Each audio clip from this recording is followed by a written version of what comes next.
A negative thought is only a negative thought because it doesn't serve you.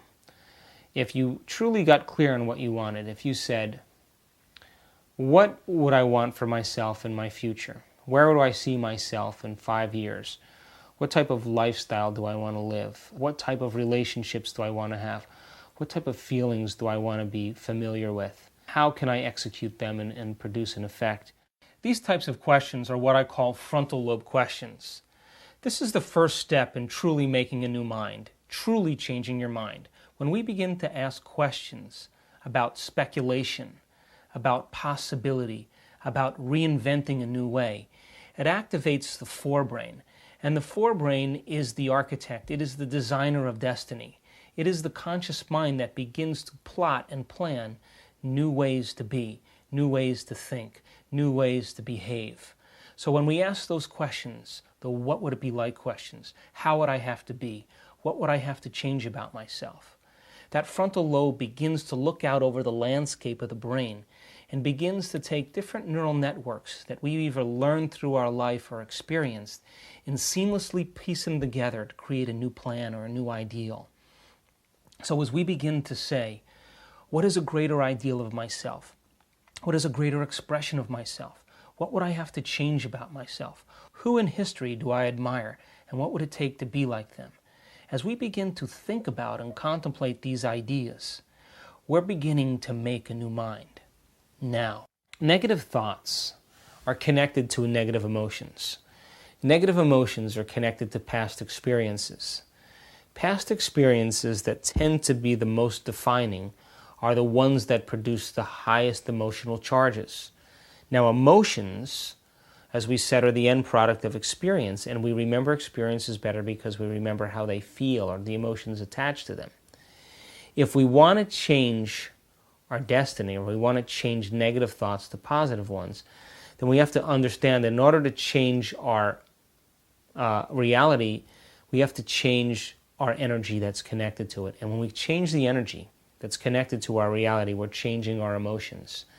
So I always think, well, if I'm going to change something in my life, if nothing's changing, then I'm attached to holding on to some emotion that's keeping that energy frozen in the same place. So could I then create a different energy that's connected to a different emotion? And if I'm able to create a different energy that's connected to a different emotion, then there should be some shift or some movement in my life. Remember, emotions that have to do with the past that we've memorized because of past experiences literally keep reality status quo. To be neuroplastic, to be loose, to be free, is to be able to understand that that emotion then is connected to some past experience. And when we understand that, to be able to change our energy around it. So, of negative thoughts and negative feelings go hand in hand because we've pretty much practiced them so many times, we've thought about them enough times, that that's become the hardwired set of circuits that we've forged based on our own free will. Now, if you understand that, you can't blame your husband, or you can't blame your father, or you can't blame your kids, or you can't blame anything, the environment or being a certain race. Basically, we have to say then that in order for us to change, we have to realize to change that we have to completely understand that it's up to us to do that. Because if it was in fact, let's say you're in a relationship with a person who treats you with disrespect, and you've had enough experiences with that person that you've now memorized the feelings of disrespect or unworthiness, and you have the circuitry in place because you've had enough experiences to reinforce it. Now, if we took that person and we took them out of your reality and placed them in another galaxy, you would have to agree that you would still have the same circuits in place for unworthiness, the same emotions attached to those same circuits. And if you were to choose another relationship, more than likely, you would choose the same person just with a different haircut. Because in fact, your circuitry allows you to perceive what you want both neurologically and chemically, so that you can remember who we are, or remember who you are as an individual, as a personality self. So we're only left to then having to change our own circuitry or change our own wires. And as we begin to change our own wires, then as we break down the substantial architecture neurologically that defines us, as we're able to change that, then new people show up in our lives with different emotions that no longer keep us repeating the same patterns. So it's not a simple process. It's difficult to say, hey, it's my own thoughts and my own reactions that created this condition. It's difficult to say I can't blame my father or my ex-wife or my ex-husband. It's difficult to say that I'm wired this way and that I have to change my own internal wiring, so then that by changing something internally in me, then something should be changed externally in my life, and I should be able to attract somebody equal to my mind. And our mind, of course, is what set of circuits we continuously fire.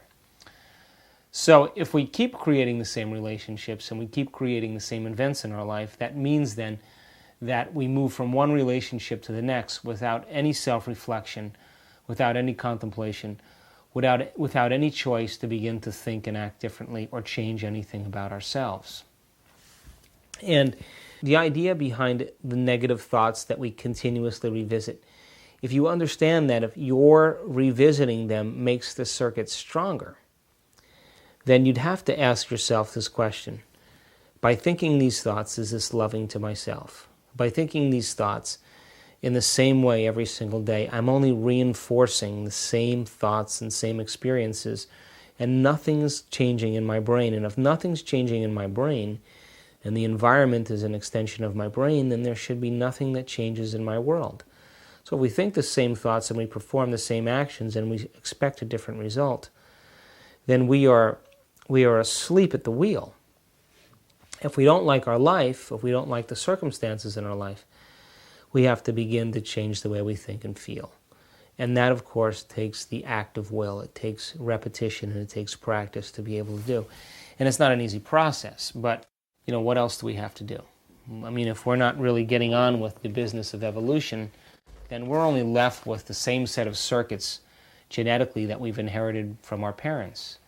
And if we're not adding to the genetic circuits that we inherit, we're going to wind up thinking the same thoughts as our parents, feeling the same feelings as our parents, behaving in the same way as our parents, because we're only using the circuits and connections that we've gotten from them, inherited from them genetically.